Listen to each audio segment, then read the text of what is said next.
Bonjour et bienvenue sur le podcast One Thing in a French Day. Aujourd'hui, mercredi 6 juin 2018, cet épisode s'intitule « Bonna, les aventuriers du chocolat, première partie ». Je m'appelle Laetitia, je suis française, j'habite près de Paris et je vous raconte au travers de ce podcast un petit bout de ma journée. Le texte de ce podcast est disponible en vous abonnant à la newsletter sur www.onethinginafrenchday.com. Bonna, les aventuriers du chocolat, première partie. Aujourd'hui, j'ai emmené pour vous mon micro dans un endroit magique, la boutique des chocolats Bonna à Paris. Elle a ouvert en novembre dernier. Bonna, à Voiron, en Isère, je connaissais depuis longtemps, surtout leurs tablettes blanches, que j'achetais à la grande épicerie du Bon Marché. C'est un chocolat d'une grande délicatesse. Chocolat Bonna est une maison familiale qui élabore du chocolat depuis 1884. Mais c'est surtout un des rares chocolatiers à torréfier lui-même ses fèves. Et ça change tout. Nous sommes dans une autre vision du chocolatier, dans un savoir-faire étendu. C'est une démarche et un engagement qui conduisent Stéphane Bonna, l'actuel dirigeant des chocolats Bonna, 5 mois par an à la rencontre des cultivateurs de cacao. Aujourd'hui, j'ai rencontré Marc et sa collègue Tiffany à la boutique de Paris, que je remercie pour leur accueil extrêmement sympathique. J'ai tout d'abord demandé à Marc de se présenter et de nous parler un peu de chocolat Bonna. Oui, bonjour, je suis Marc, je dirige la boutique Bonna Chocolatier à Paris. C'est la première boutique Bonna hors de Voiron. Voilà, donc, la famille Bonna fait du chocolat depuis 1884.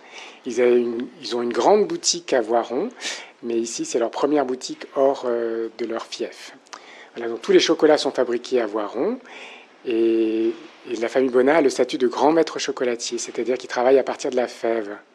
Ce qui est très rare en France parce que en fait, la plupart des chocolatiers, même les plus célèbres, utilisent du chocolat déjà fabriqué.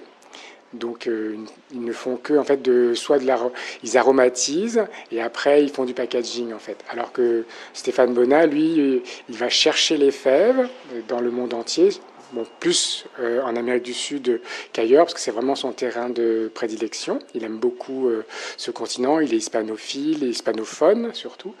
Donc il va choisir les fèves avec les agriculteurs.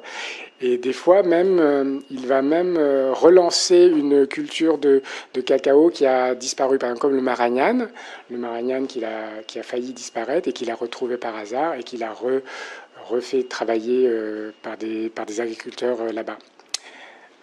Donc, quoi dire d'autre Oui, donc alors, au début, la famille Bonna avait commencé...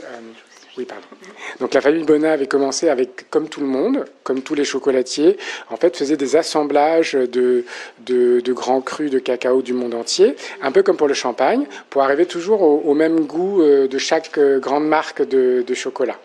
Donc il y avait le goût Lindt, le goût... je ne saurais pas, voilà exactement, Meunier, etc., Poulain, etc., et le goût Bonna.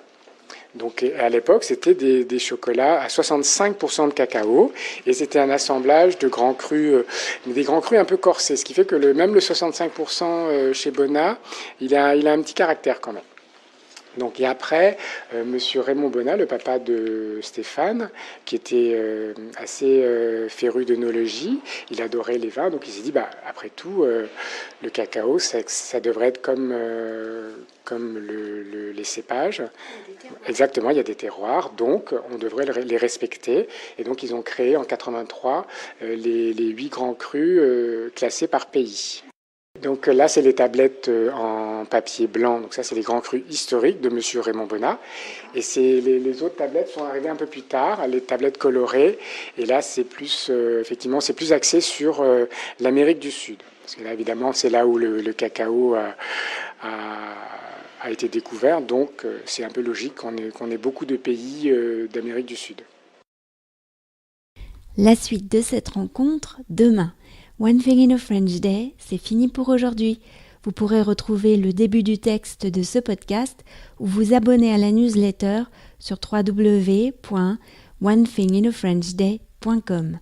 Si vous avez envie de m'envoyer un message, voici mon adresse email frenchday@gmail.com. À demain!